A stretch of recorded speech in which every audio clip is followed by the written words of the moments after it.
ONDCৰ আৱাসিক এলেকাৰ B149 নম্বৰৰ আৱাসী ONDCৰ বিষয়া দীপক দেউৰী আৰু পুৰবী বৰুৱাৰ ঘৰৰ পৰা উদ্ধাৰ কৰা হয় এগৰাকী 14 বছৰীয়া শিশু শ্ৰমিক। এই ঘটনা সংঘটিত হৈছে শিৱসাগৰত।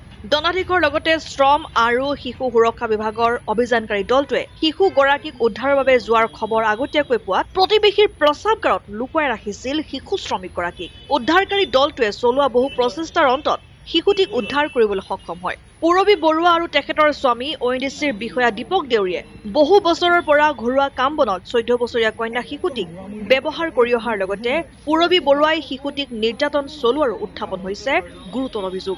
এখন ব্যক্তিগত শিক্ষানুষ্ঠান চলাই থকা পুৰবী বৰুৱা আৰু ONDCৰ বিষয়া দীপক দেউৰীৰ বিৰুদ্ধে শিশু কল্যাণ বিভাগে নিজাববীয়াকৈ ৰুজু কৰিব গোচৰ। শিশুগৰাকীৰ উদ্ধাৰ অভিযানত শিশু কল্যাণ বিভাগৰ অজন্তা কাকতি, CHLৰ ডেইজি কমিং বৰুৱা, নৱ টাই আৰু সহকাৰী শ্ৰম আয়ুক্তৰ কাৰ্যালয়ৰ বিষয়া জড়িত আছিল। এটা পোৱা গৈছিলে যে ONDC কলনীত এগৰাকী শিশু শ্ৰমিক নিয়োগ কৰা হৈছে এখন মানুহৰ পৰা।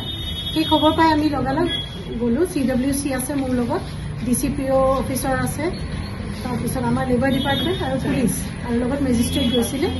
আমি গোটেইখিনি একেলগে গৈ পুৰবী বৰুৱা বুলি এঘৰ কোৱাৰ্টাৰ নম্বৰ B149 ONDC কলনীৰ ভিতৰত তেওঁৰ ঘৰত আমি প্ৰথমতে ছোৱালীজনী লুকুৱাই দিলে।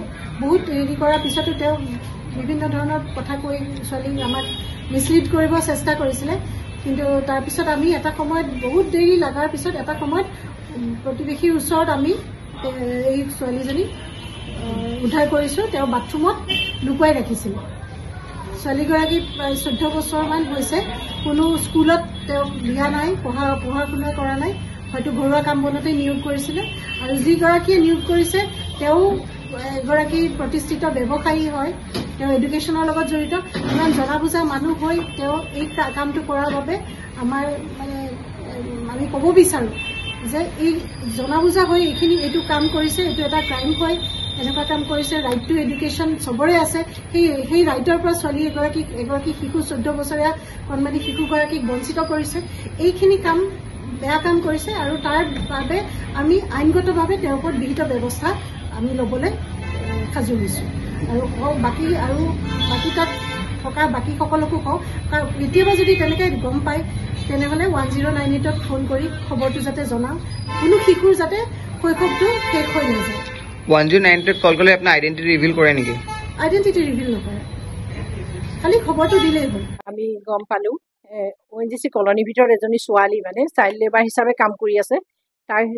তাৰ মৰ্মে আমি লেবাৰ অফিচৰ মানুহ, এছিষ্টেণ্ট কমিশ্যনাৰ, আমাৰ CWC অজন্তা কাকতি, CHLৰ ডেইজি কামেং বৰুৱা, সকলো তালৈ গ'লোঁ। পুলিচ প্ৰশাসনৰ মানুহ আছিলে, তালৈ গৈ পেলাই মানুহ ঘৰত উপস্থিত হ'লোঁ।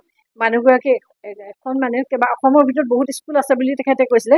তেখেতে শৈশৱতী কিবা এনেকুৱা স্কুল এখনৰ তেখেতে চলায় তাৰপিছতে গম পোৱাৰ পাছত তেখেতক আমি কৈছিলোঁ। কোৱাৰ পাছতে তেখেতে ক'লে যে দুদিনৰ আগত ছোৱালীজনী ঘৰলৈ গ'লগৈ বুলি ক'লে। বহুত জেৰা কৰিলোঁ, আমি চব বস্তু চেক কৰিলোঁ, ছোৱালী নেপালোঁ। কিন্তু আমি যোৱাৰ আগমুহূৰ্তত তেখেতে খবৰ পাই মুখৰ আগৰ মানুহ ঘৰৰ বাথৰুমত ছোৱালীজনী লুকুৱাই দিলে। আমি মানুহগৰাকীক অফিচলৈ লৈ আহিব খুজিছিলোঁ, কিন্তু অকণমান অহাৰ পিছত গম পালোঁ যে মানুহ ঘৰে আমাক ক'লে যে ছোৱালীজনী বাথৰুমৰ ভিতৰত আছে।